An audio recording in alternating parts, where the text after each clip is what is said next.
Sou movido por sonhos e esperança, oriundo do agreste potiguar. Tenho orgulho de ser deste lugar onde vivo, nasci e fui criança. Meus versos carrego por herança de uma bênção divina e tão seleta, uma humilde missão que me completa ao ouvir Deus falando lá de cima. Eis mais um fazedor de verso em rima, com a graça e o dom de ser poeta. Pelo dom que me foi agraciado, eu já me sinto bastante agradecido. E apesar de sequer ter prometido, vou cumprindo contente este legado, refletindo e mandando meu recado sempre em forma de verso e poesia. Acredite e persista dia a dia. Não desista se às vezes me falhar. Com os erros podemos melhorar e tentar é aprender com maestria. Santo Antônio é meu chão, meu doce lar, e o Nordeste é meu bom velho aconchego. Da minha origem eu me aproxego, carregando comigo meu vecejar, as palavras já ditas no olhar, declamando com alma e coração, sonhando alto, mas de pés no chão, com respeito, humildade e empatia, dando graças a Deus que me irradia, transmitindo divina inspiração.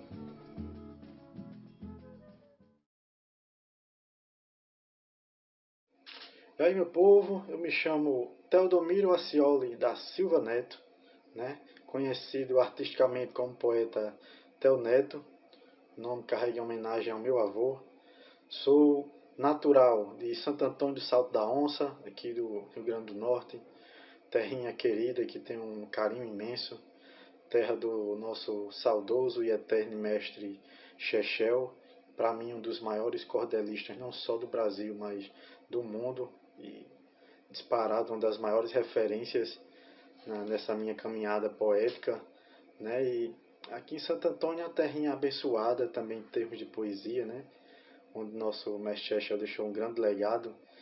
Inclusive tem uma estrofe onde eu falo um pouco sobre isso, onde eu digo assim, que sou da terra de Chechel, o passarinho poeta, sua obra sempre completa, hoje ecoa lá do céu. Para ele eu tiro o chapéu, caprichando na oração, caso metrificação e rima com maestria. Em terra de poesia, os versos brotam do chão.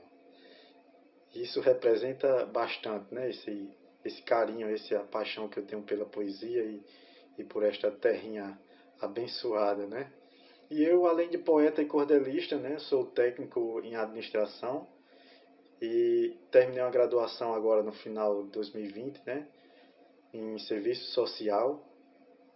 Escrevo poesia, cordel, desde os meus 10, 11 anos de idade e comecei a atuar mais efetivamente nesse âmbito cultural, nesse mundo da poesia, do cordel, a partir do ano 2017, foi quando eu ingressei na faculdade, nesse curso de serviço social, e comecei a fazer algumas apresentações na própria universidade, e foram surgindo outros convites em eventos culturais, em escolas, e também foi a partir desse ano que eu fiz as minhas primeiras publicações, com participações em antologias poéticas, e comecei a publicar meus primeiros folhetos de cordéis, e até hoje estou aí nessa luta em prol da literatura de cordel, da cultura popular nordestina, para que ela venha se perpetuar cada vez mais e possamos sempre estar disseminando essa cultura que é tão rica e tão grandiosa. Bem, a poesia já faz parte da minha vida há muito tempo. Acho que desde a minha infância foi quando eu comecei a escrever meus primeiros versos, quando eu tinha mais ou menos entre 10 e 11 anos de idade. Eu lembro como se fosse hoje, digamos assim, a primeira poesia que escrevi oficialmente, Foi numa aula de língua portuguesa, do professor Anilson Duarte, que além de professor era artista plástico e até hoje um grande amigo também, diga-se de passagem. Ele trouxe para a sala de aula uma de suas telas, para que aí colocou exposto no quadro para que nós alunos observássemos aquela arte, e pudéssemos expressar da forma como bem entendesse, né? Dizer o que entendia daquela imagem, né? Muitos escreveram algumas palavras, comentaram, né? E eu, do nada, escrevi, digamos que a minha primeira poesia, né? E, e ao entregarmos, né, o nosso trabalho, que o professor viu o meu, gostou bastante, elogiou. Aí, inclusive, a poesia foi exposta para a turma e todo mundo gostou, né? Ficou elogiando. Aquele momento para mim foi muito gratificante. Até hoje, quando eu me lembro, me emociona um pouco porque realmente foi algo que marcou, né? Digamos, o início dessa minha caminhada poética. Isso que é muito importante. Eu sempre faço questão de ressaltar o papel da educação e do professor, né? Que assim como eu comecei na sala de aula, muitos outros eu sei que começaram dessa forma e muitos outros podem começar assim também, né? Mas para isso é necessário que tenha oportunidade, né? Para que essas temáticas, né? Que a poesia, a literatura popular nordestina, literatura de cordel, seja trabalhado também na sala de aula, né? Inclusive, eu acho de extrema importância que haja na academia alguma disciplina voltada, né, para a literatura de cordel, porque sabemos que é uma, digamos assim, é uma expressão, né, uma cultural muito rica, né, e tem muita coisa a ser trabalhada. E diante disso, né, que desse momento marcante na minha vida, que nesse mesmo ano, né, teve um concurso de poesias, né, na escola que estudava, e em homenagem aos 10 anos que a escola estava completando, né, com essa temática, e fui me inscrever nesse concurso, né, sem escrever por escrever, né, não, sem grandes pretensões, né, mas no final saiu o resultado, aí fui o vencedor, né, com muita alegria, eu vi meu nome lá em primeiro lugar, no primeiro concurso que participei, era 10 ou era 11 anos de idade, e já conquistar, ou seja, a partir daí a minha paixão foi só aflorando, né, crescendo ainda mais e me motivando, né, a continuar escrevendo. Mas de toda forma eu vejo que a poesia, costumo dizer que ela faz parte da minha vida desde sempre. Mas por quê, né? Porque eu enxergo que a poesia ela não está só no que a gente escreve. Se a gente olhar bem ao nosso redor, né, podemos ver que a poesia ela está em toda parte, né? Que para mim a poesia é aquilo que consegue tocar o coração de outra pessoa, que consegue tocar no fundo da nossa alma, né? Consegue despertar emoções.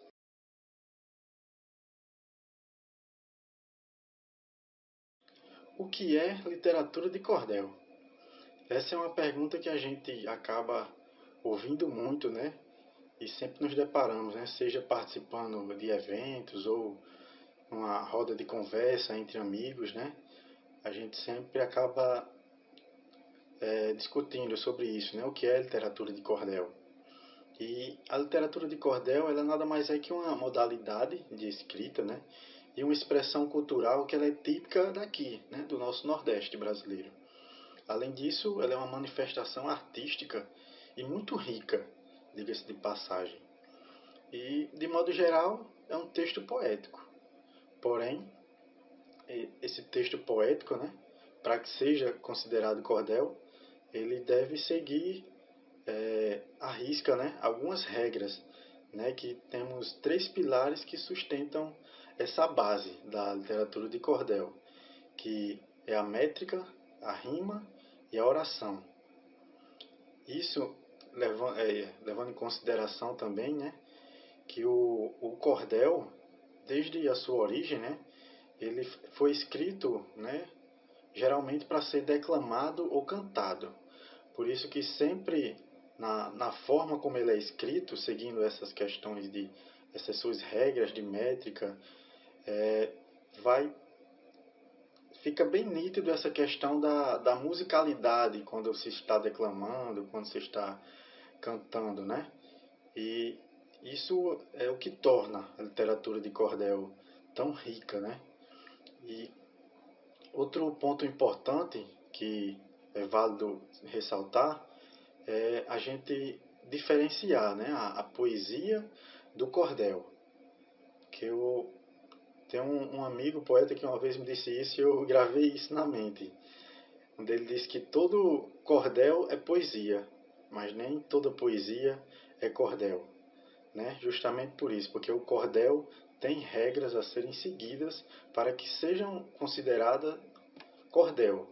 Já a poesia não, existe N possibilidades e de estilos poéticos, né, de escrita, inclusive a poesia livre, né, onde não é exigida essa necessidade, né, de inclusive de rimas, né? A poesia livre não, os versos, como outros chamam também versos brancos, né?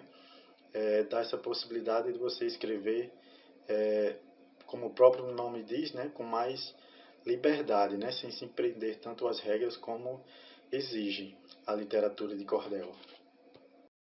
E outra coisa que é importante a gente falar é sobre os folhetos, né? Que muitas vezes as pessoas já fazem essa relação, né? Ao pensar sobre o que é cordel, diz, é aquele folhetozinho, né? Que a gente encontra muito nas feiras. Mas na realidade, né? O folheto, né? Como esse daqui, ele que geralmente ele é impresso no tamanho de 1/4, né? De uma folha A4, ele ele é digamos assim, um veículo de impressão. Não significa que por ser folheto seja cordel. Ele só é considerado cordel se o que tiver dentro do folheto, né, o conteúdo, seguir as regras, né, da literatura de cordel. Caso contrário, mesmo estando em folheto, não é cordel.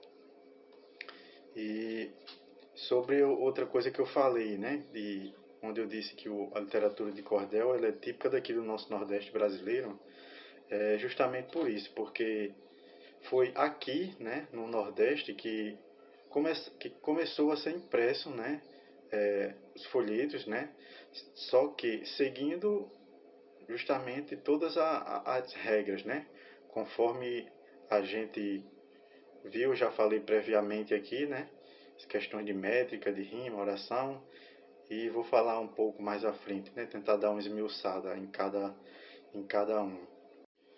E para iniciar essa esmiuçada, né, sobre os 3 pilares do cordel, vamos começar falando sobre o que é rima, né? Que rima é a identidade, né, na terminação de sons de 2 ou mais palavras, ou seja, palavras que rimam uma com a outra, como por exemplo, cantar, pintar, jogador com professor, né? E no cordel, né, ele geralmente é escrito em sextilhas, né? Que sextilhas é uma estrofe, né, composta por 6 versos, onde os versos têm que rimar sempre o segundo, o quarto e o sexto, né? O primeiro, o terceiro e o quinto são, digamos, os versos livres, né, que não há necessidade de rima entre esses, né, no caso da sextilha. Porém, o cordel também pode ser escrito, né, em quadras, em sétimas e em décimas, todos considerando a questão de 7 sílabas poéticas, né, que são os versos heptassilábicos. Mas afinal, o que é métrica? A métrica ela é a medida de cada verso, digamos que seja o tamanho da linha poética, que no caso do cordel são os versos heptassílabos, ou também conhecido como redondilha maior, que são os versos compostos por 7 sílabas poéticas, sendo que nessa contagem ela termina sempre na sétima sílaba poética, que tem que casar justamente uma sílaba tônica nessa sétima. O que tiver depois da tônica, a gente não considera nessa contagem da métrica. E tem a questão da sílaba poética, ela é diferente da sílaba gramatical, que é aquela que a gente aprende na escola, né, lá no nível fundamental, porque na sílaba poética existe a possibilidade, por exemplo, da junção de 2 sílabas ou fonemas numa só. Como, por exemplo, uma palavra terminada por uma vogal átona, seguida por outra palavra iniciando com a vogal átona. Faz-se a junção dessas duas sílabas que dá-se a sílaba poética, né? Deixa eu ver um verso aqui para a gente exemplificar, de ficar mais claro. Gosto muito de escrever. A gente pode até fazer a contagem nos dedos, né? Gosto muito de escrever. Vocês percebem que o D com o ES foi feita a elisão, né? Que é a junção dessas duas sílabas numa só, justamente porque no cordel tem essa questão desde a sua origem, né? da musicalidade. E para finalizar, como já falamos sobre o que é rima, o que é métrica, então agora vamos falar sobre o que é oração, né? Oração ele é o uso das palavras, né, para a expressão de um pensamento de forma lógica e bela, né? Ou seja, tem que haver um sentido naquilo que a gente está escrevendo, né? Não adianta a gente seguir toda a métrica, fazer as rimas tudo direitinho, se o conteúdo, né, o texto, o cordel, ele não tem um sentido, né? A oração é basicamente isso. É um texto poético que tem que conter também, né? Introdução, desenvolvimento e conclusão, né? A gente tem que deixar bem claro, né, para quem está lendo, para quem está ouvindo, uma história que seja bem coesa, né, que faça o leitor, o ouvinte, se sentir dentro daquilo que a gente está querendo passar, né? Porque a oração junta com a rima e com a métrica que dá essa magia que torna o cordel tão rico e consegue tocar, né, o coração das pessoas de forma tão única, né, e tão mágica. Então, se atentando a esses três pilares, rima, métrica e oração, e além disso, claro, procurar sempre ler, né, se aprofundar, pesquisar, conhecer mais sobre o cordel, sobre os grandes nomes, né, da literatura de cordel. Tudo isso só nos enriquece e com certeza auxilia, né, no nosso desenvolvimento, na nossa caminhada poética. Então, quem gosta e tem interesse em escrever literatura de cordel, o conselho que eu dou é esse. Não é apenas você ter um dom. Você tem que focar, tem que estudar, tem que se aprimorar cada vez mais, porque a vida, né, é um eterno aprendizado. Todo dia a gente aprende uma nova coisa, ninguém sabe.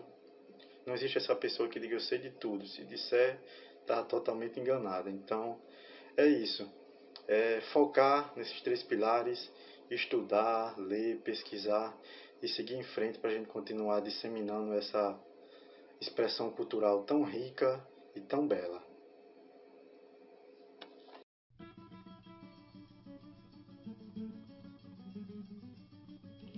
Já que estamos aqui falando de poesia, de cordel, iniciamos dessa forma, né?